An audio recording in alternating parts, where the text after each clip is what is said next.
If you are struggling to stay organized, to find information in your business, to answer all your team members' questions, to seamlessly and joyfully delegate work, I encourage you to check out the Done For You Free Time Operations Dashboard.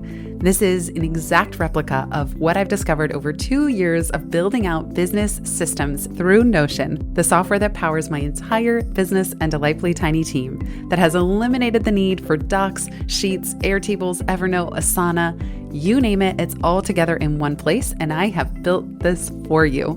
So it is time to stop frankenstringing your software and services together and move over to the Done For You Free Time Operations Dashboard. You can learn more at itsfreetime.com/dashboard. And as a special thank you for being here, podcast listeners get 10% off.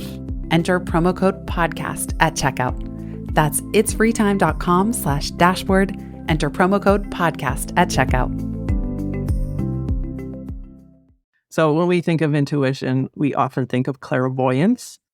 We hear the term clairvoyant. That's someone who sees their information. So I think our intuition works differently for everyone or can be a combination. Mine is a knowing, which is really challenging to articulate when I just know something will be okay. I'm like, no, we need to go this way. Why? I don't know. I can't tell you. This is your time.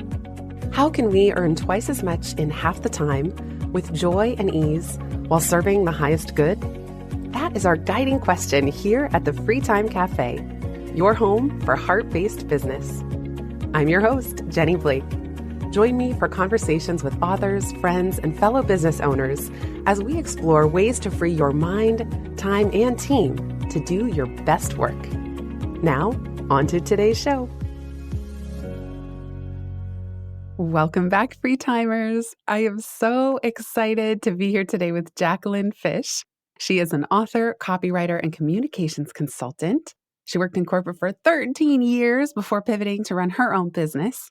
She's the founder of the Intuitive Writing School. As soon as I saw that in her email signature, I thought, you have to come on the podcast, because she helps writers make progress on their passion projects and also creative business owners just sound more like themselves in their writing, which we all need. She has helped hundreds of clients, tech startups, coaches, creatives, and more learn how to communicate more authentically and stand out in a busy online world, now overcome with chatbots. She's also the author of Unfussy Life, an intuitive approach to navigating change, and the soon-to-be-published Intuitive Writing, the Remedy for Writer's Block. Jack, welcome to the show. Thank you, Jenny, for having me. I'm so excited to chat. We've got to give Britt Colo a shout out. She does marketing personalities based on MBTI. She helped this serendipity popcorn pop. So thank you, Britt, for putting us together. Love this. Thank you so much, Britt. Before we hit record, you came to the call, and sometimes guests, unfortunately, the software I use, Riverside.fm, it often starts with video on, and sometimes people get a little freaked out for a minute. They think, oh no, is this going to be a video interview? But yours was off from the jump, which I love. And before we hit record, you said, yeah, I set a rule. I quit video in my business. I just want to start there. When did you make this decision, and how does that manifest in your day-to-day? I love video-free life. I made the decision in fall 2022. So I'd always been on video. I've been in my online business for 5+ years, and I was using Zoom before the world started using Zoom in 2020. So it was just a thing. It was always there. So I was used to it. As an introvert and as someone who is conscious of my creative energy, I noticed that more and more being on Zoom felt tiring. So there was definitely pieces to that. So the default setting is to show your self view, which right away, as soon as I figured out you could hide that, because we would never have a conversation with anyone while looking in the mirror. Like, it's just weird. We would never do that. So I would always hide my self view so I wouldn't be conscious of that. But then after a time, I was like, no, I found video to be distracting, not just for me, but for my clients and writing community. You see people fixing their hair. You're concerned with their background. Oh, look, a cat. It's like, wait, what did you say? There's no quiet anymore. So making this shift to turn it off, which I just decided one day. I told my clients, some of them I told ahead of time, like, hey, I'm not going to be on video anymore. It's helping my creative energy. So we're like, awesome, great. And what I found initially, most people were really excited about it. They were like, oh, thank you. And they're like, I wish I could do that too. I'm like, you can unplug your camera and go about your day and go about your business. It helps us listen to not only who we're talking to, but ourselves. And the other thing that's brought back is walking phone calls. So having calls that you can take with people and they'll just go outside for a walk. I love a good walking phone call. Those are the best, Yeah. especially when I used to think it needed to be a business meeting, but then I'll just tell people I'll be walking for these 2 hours in the afternoon. Call me. Just try me. I'll be outside. It will be delightful. And I love how you modeling this in your business and saying so explicitly, I quit video in my business has given other people a permission slip to be a little bit radical in their own business. I'm curious, are there things that you say no to because they're on video? Are there people or even podcasters that you say no? Or how do you negotiate this? Do you actually respond and say, hey, I noticed by default you put a Zoom link. Can we switch this to a phone call? Because I've been doing that for sure since 2020. I'm okay with Zoom. Usually, if it's their Zoom link, I'll let them know, hey, I use audio only, but just because Zoom is so much easier than phone calls. And on my Zoom link, so I made a couple changes right away. I updated all my meeting software to say we're going to meet on audio only. So some people are relieved because they come to the call, like don't need my video on. And then my waiting room and my personal meetings, it reminds them we're meeting audio only to help nurture our creative energy. Take a deep breath. I'll see you in a minute. So that kind of thing. There has been, I want to say maybe 2 opportunities that I had to turn down because I wouldn't do video. And they were a podcast where they wanted to do a video series. And I was like, no, I don't need to do that. And maybe in one situation, I was doing a live event and it was an in-person event and they were going to record a piece of it. And I just asked them not to record a certain part of it. So far, it hasn't been a problem, I think. And actually, the funny thing, maybe not funny, it's almost on purpose.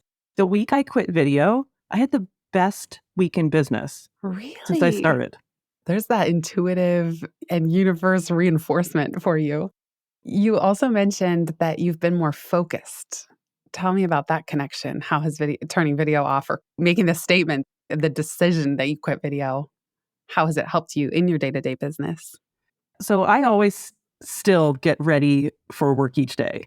I still get dressed. I put makeup on every day, even though I'm not on video. It's just something I do. It's been a long time habit. So doing that sets that habit that I'm showing up for work. I'm here to put my head down and focus and do stuff. And knowing that I don't have to think about what's behind me. Is there laundry behind me? Like, what's my hair doing? Does this necklace show? Like my bra strap showing? I don't have to think about any of that. Instead, I can listen and I can take notes without looking at the screen. Because when we're on Zoom calls, the expectation is often that we're looking at each other and I don't need to look at you. So it's interesting. Some people will keep their video on, even though I'm off, I'm like, okay, you do you. That's fine. I usually just don't look at the screen because I don't need to see you to be able to hear what you need to say. I'm taking notes, pen to paper, listening for those audio cues. If I'm coaching a client, it just helps slow down. The other thing I've noticed is when people are on video, they tend to talk more. That's fascinating. They like keep going. And I think it's because they're self-conscious, perhaps. And maybe they also have their self view on, so they see themselves. So, totally in an unscientific way, I feel like they're more efficient because we don't have to see each other and focus on all that. We can get down to what we're here to talk about. Yeah, I can imagine that it's more efficient in every way because you're right. There's a deeper listening.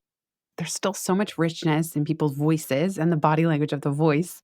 It's more efficient. You're not processing so many data points in any given moment. I'm curious, what did you decide to put intuition front and center in your business?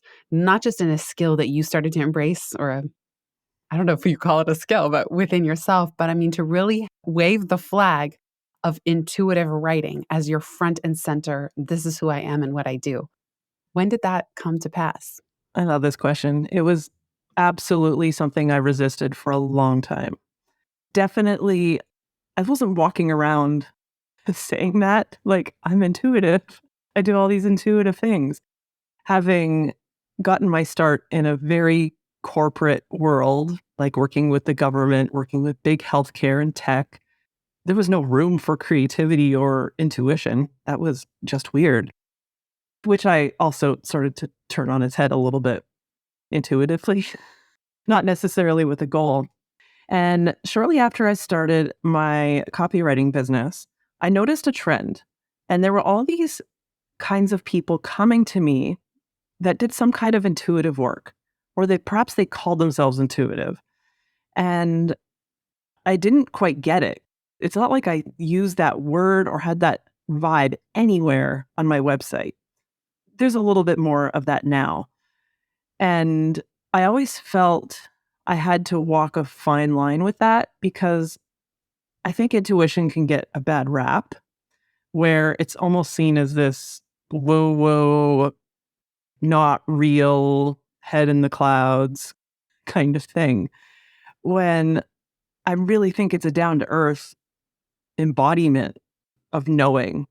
It doesn't need to be this flowy thing like wearing white robes and things like that. I didn't want to project that image. I was at a business event 2019 and there was an intuitive consultant there. And I asked her, why are all these intuitive type people coming to work with me? I don't understand. And without missing a beat, she said, because you're intuitive too. You're claircognizant. I'm nodding my head. Yes, I Mm. know what that means, but I didn't know what claircognizant meant. I had to go Google it later. So claircognizant is a knowing. So when we think of intuition, we often think of clairvoyance. We hear the term clairvoyant. That's someone who sees their information. So I think we all get our intuitive downloads, or our intuition works differently for everyone or can be a combination.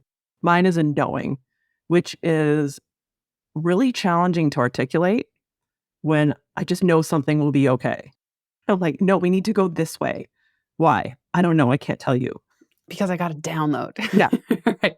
That's how I am too. Yeah. Yes. And most people are like, what? You're crazy. Be quiet. It's trusting and also tracking, not in like a formal way. The more I begin to trust my downloads and trust my knowings, I had more proof that yes, I can trust it. I don't need to put that voice aside. So slowly over time, it's probably been a couple of years now where I finally attached that name to my business. And I'm mindful of the language I use. It's intuitive and it's grounded. It's intuitive, knowing, and it's sitting your butt in the chair and doing your work. It doesn't need to be something that's out in the sky. Say more about that. What does it mean to do intuitive writing?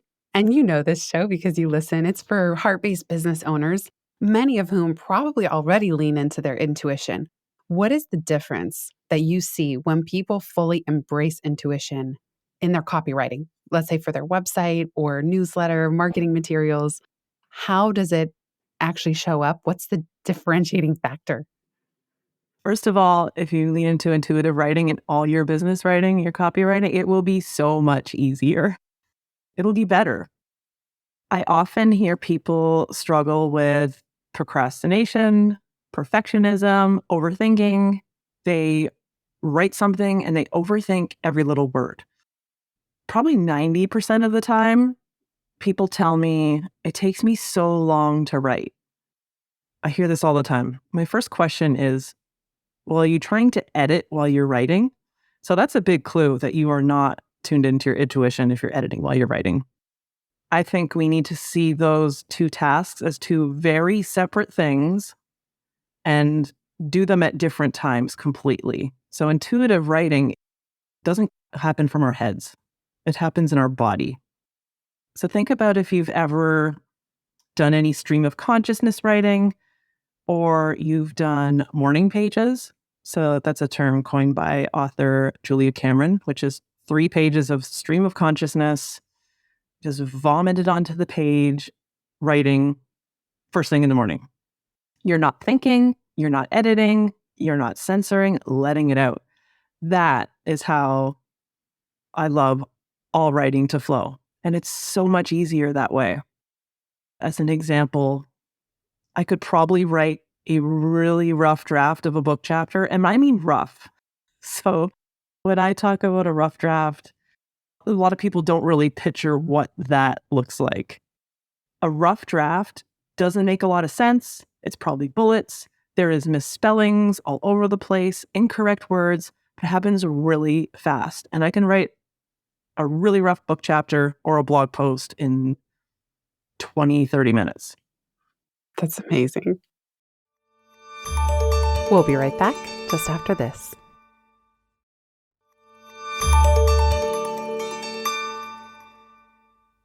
You said that you wrote a lot of Unfussy Life over 3 subsequent NaNoWriMo months, which is Yes. all about this type of writing. Yes. I'm moving away from NaNoWriMo after doing it and seeing what it did to my community after. Okay, you got to say more about that too. Yeah. I don't want to interrupt your thought on intuitive No. writing, but let's put a pin. I want to hear about that. So NaNoWriMo is a writing challenge to write 50,000 words in 30 days. So I've always been an advocate to write however many words you want. So it doesn't need to be 50,000 and it doesn't need to be a book. So I would work with my community members and they would work on writing website copy or writing a bunch of blogs. And what I saw, that approach, 30 days of doing the exact same thing, I found that to be a more masculine push energy approach. Also, just a sidebar, masculine and feminine energy, neither is right or wrong or good or bad. We all have both and we need both. However, doing only the masculine for 30 days, especially if you're a woman, can be exhausting. What I found in most cases, people would burn out halfway through.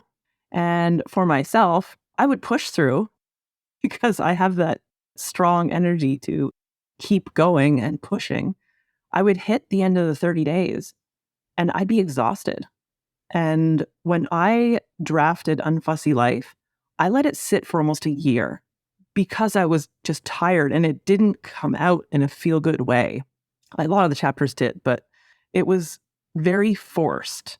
So this is where I experimented with my community, and I'm going to start doing more of this in the future, doing a 28 or 29 day writing challenge.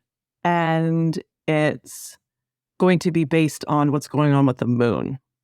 Now, if your listeners are thinking, what the heck? Why would I write with the moon? I love this. I 100% thought that the first time that idea came up too. I was like, what? Why would I do that? That's weird. I'm just going to sit here and get my writing done. However, writing with nature's rhythms, the rhythms that already exist. So we can write with the moon, which has a 29.5 day cycle, which also has energetic qualities similar to the 4 seasons: winter, spring. Why do I always have to think of this? Summer and fall. And also aligns with the 4 phases of a menstrual cycle, if you have one. I did this experiment where we wrote for 30 days, although I'll shorten it next time to 28 or 29. We started on the new moon. So the new moon is a time where the moon is new in the sky. It's dark. There's not a lot of light reflecting back. So to find that light, we look inside. And this is a really great time to do some brainstorming, journaling, making decisions. So during that phase, if we're looking at it to write a book, that's when we would perhaps outline our book, make some decisions, decide on a topic, decide on a direction, and even think ahead to the writing time and planting the seeds for what we want that book project to be. Next up is the waxing moon. Light is growing in the sky. So think of the energy of spring. Things are starting to sprout out of the ground. Things are starting to turn green. This is a time to start making plans and a really great time to do those rough drafts. So I intentionally plan to do a bunch of rough drafts during that time. Then at the full moon, which has energy like the summer. So think bright sun out there, shining your light, great time to let go of things from your writing that no longer serve you or your life or your business. So you might spend that time looking back at what you've written over the past 2 weeks, making some quick decisions, letting things go. If we're talking beyond writing, it's also a great time to record podcast interviews. So if you do some batching and recording them during a full moon, it'd be super powerful because that's when the light is strong and you're most magnetic. Or if you have a menstrual cycle, that would be your ovulation, because ovulation time is like, hey, I'm out here, egg, like, let's make a baby. I mean, that's not always the goal. And then the final phase or fourth phase of the cycle, it's not final because it doesn't like it ends and then it begins again, is the waning moon or the energy of fall or the energy of the luteal phase. So the light is shrinking in the sky and getting smaller. So this is a great time to do revisions and editing, make final little tweaks. Attention to detail, super strong during this time. So I intentionally planned book revisions for a few of those cycles because we know it doesn't just happen in one and done. Anytime there was a revision, I had a really strong drive to focus and complete during that time. So that was our NaNoWriMo tangent. I love it. I know we can call it Nano Momo Moon Month because for those who don't know, it's National Novel Writing Month. That's the long version of the abbrev, NaNoWriMo. I love how you're explaining this. And I know business owners as well who do really big planning cycles at the solstice and the equinox. Mm-hmm. So you could even at a macro or meta level start one of the challenges then. But this is so interesting for people to try to write with the phase of the moon. Thank you for explaining it so well, because you could just look up in the sky and get a clue or get a cue as to what energy to tap into. That again, everything else on the planet is tapping into this energy. It's affecting the tides, it's affecting everything. So I love this twist that you've added to the writing challenge. I'm curious if you have been playing around with ChatGPT. A lot of people are saying, wow, this is going to put copywriters or social media content creators out of business. Now, you and I both know that that's not true, but it is directly kind of in your lane of copywriting. Now, as I ask this, I know you have the intuitive humanity piece that is so prominent in what you teach and what you do for clients. How are you thinking about this? What do you think is the role of leveraging a tool like ChatGPT? And then tell us, like, what's the wrong way to go about it that strips the humanity back out that you've been such an advocate for? Spoiler alert, I am actively not using any chat GPT or any chat GPT tools. Not engaging at all. I'm really glad you asked this. As I was finalizing book revisions for my latest book, chat GPT was gaining popularity. And I was like, okay, I need to say something about this in the book. And you're right. There are definitely some people in the writing community freaking out. It's going to replace my job. It's going to change industries, 100%. It already has. And it is changing for copywriting and content creation, especially. However, right now, it's also still quite new. And it's not that good. So to write my book chapter, I wanted to experiment with it just a little bit. And I didn't actually do it myself because I couldn't get it to work on my computer. So I had my husband enter some prompts for me. And I looked at it and I was like, this is generic, emotionless, and just flat. It's mediocre. So I actually see some people are using it as a tool to beat writer's block and to get something started. I'm also seeing some people use it to create something and then they will actively go in and write the opposite. Because what you get from an AI writing tool is not going to be unique or have that authentic human tone for sure. So where I see the problem with that is these people are training the machine to sound like them. And I think that's a dangerous thing. Yes, AI can and is accessing our content already. So if we publish a blog or a book, our work is public. So yes, it is still reading that. However, I'm choosing to not intentionally go play with prompts, add what kind of tone I'm looking for. I'm just opting out completely and keeping my connection with the divine intact, I guess, if you will, and focusing on my creativity and my writing, not Mhm. taking something from regurgitated from a machine. So yeah, the tools will get better.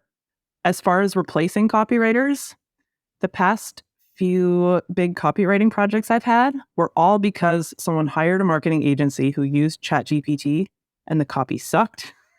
They wanted it to sound human. So there's absolutely lots of roles for authentic writing. Well, I appreciate you putting that into words.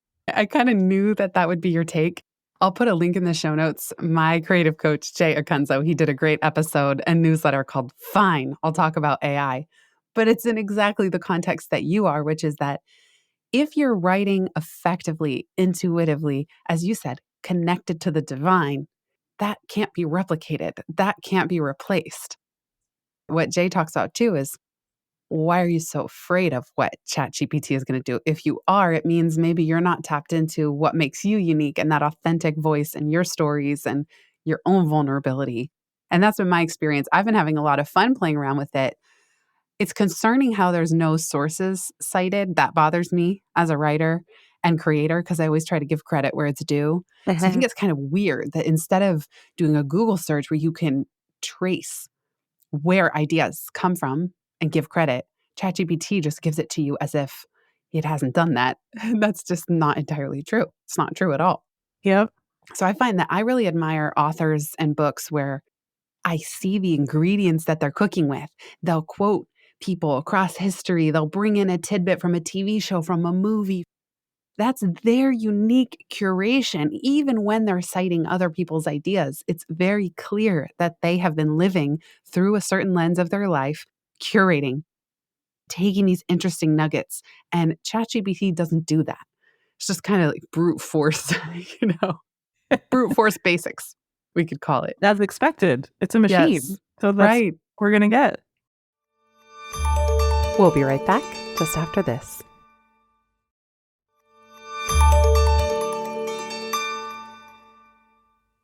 You mentioned word of mouth, and I know that one of the main ways, and it's 11:11 as I ask you this question, one of the main ways that you built your business was through building a referral engine. As my friend John Jantz wrote a book called The Referral Engine, and I've always been compelled by a referral-based business because it seems to be so in flow and so much, I won't want to say easier, but there's something more magical about it than, again, like just the very hard driving marketing energy. So I'm just wondering if you can tell us, what do you think led to so many referrals for you?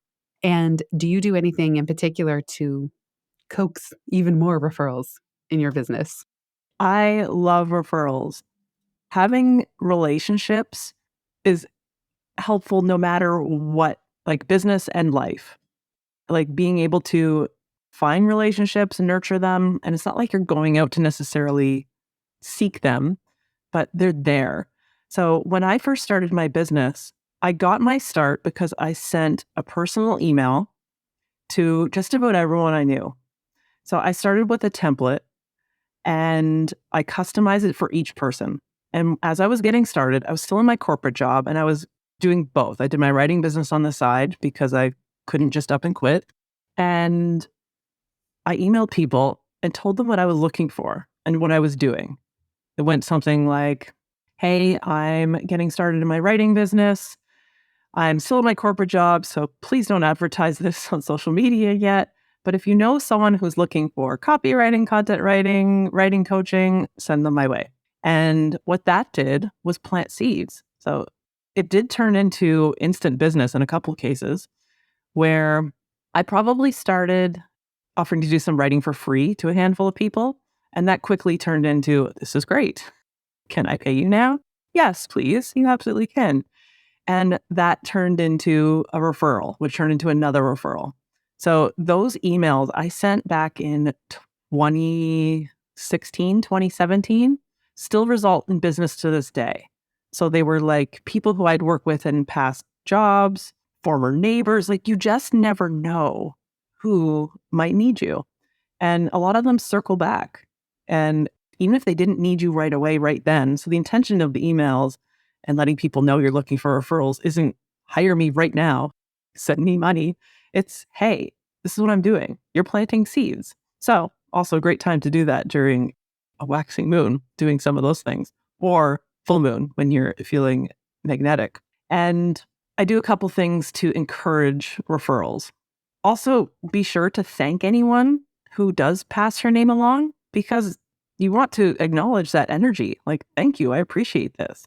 If it makes sense, there are a handful of people who send me tons of work. Send them a gift, send them a written thank you note, a nice email, a voice memo, whatever that is, just to show them, thank you. I appreciate this. And when it comes to referrals, people sometimes think that you might be busier than you are. For instance, people see that I post consistently on my blog and social media. They just assume I'm fully booked all the time, where I probably have some space to do some work with people. So if you let people know you're open to referrals, you're letting them know that you have the time.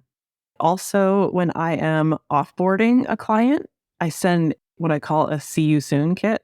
And in there, I include all the things to wrap up our project. So here's a link to provide some feedback for me to my feedback form. Here are some options for continuing our momentum together. So here's another way we could work together that you might not have thought of. And then here's a way to pass my name along. And I make it so easy for people to give me a referral.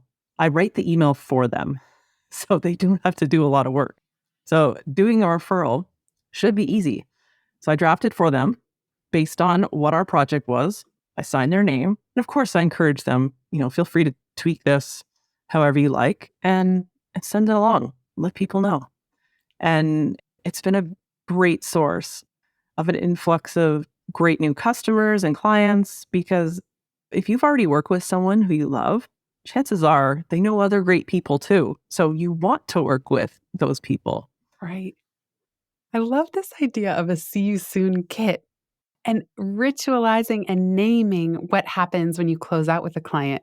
That's such a beautiful expression because in John Jance's book that inspired me many, many years ago, he says, like, you can create systems to generate referrals at every single stage of working with a client. But I've never heard somebody put it this way of a see you soon kit where you draft the emails for them. There is a feedback survey. You do all the things to actually create and name a process around that. I just love that. Thank you for sharing. Yeah, thank you. I'm going to do a podcast episode. I just had my high school math teacher who made such an impact in my life. Hi, Marianne, if you're listening. She and her husband came in for dinner. And so we had a meal at Gramercy Tavern, which is a classic Danny Meyer restaurant in the Flatiron district or Gramercy area of New York. And as always, these fancy restaurants, they leave you with the takeaway at the end. The first time it happens, it's so delightful and surprising. And then you kind of get used to the fancier the restaurant, they'll leave you with granola for the morning breakfast. Or in this case, it was a chocolate chip banana bread. They know you're full. They know you've just had a 7-course tasting. They know you're not going to eat it then. It's truly for the next morning. But that kind of reminds me, it's like their own version of a see you tomorrow kit so that in the morning with your coffee, you're having this delightful little banana bread and reflecting and remembering what a great meal and experience you had. And it kind of carries it into the next day. That reminds me with your see you soon kit. It's not even see you later. It's see you soon, as in come back anytime. Yeah, exactly. I love that. And I really want some banana bread. I know, right? So good. It was so good.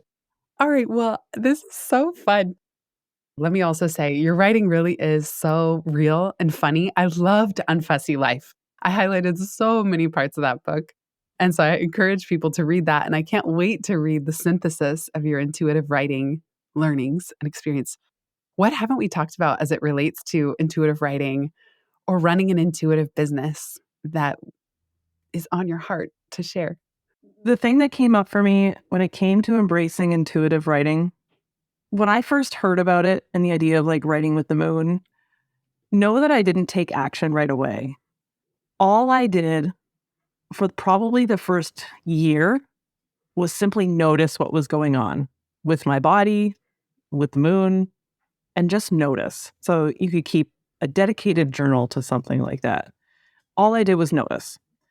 Then my next step was to create a Google Calendar that outlined my cycle, just so I would know what was going on.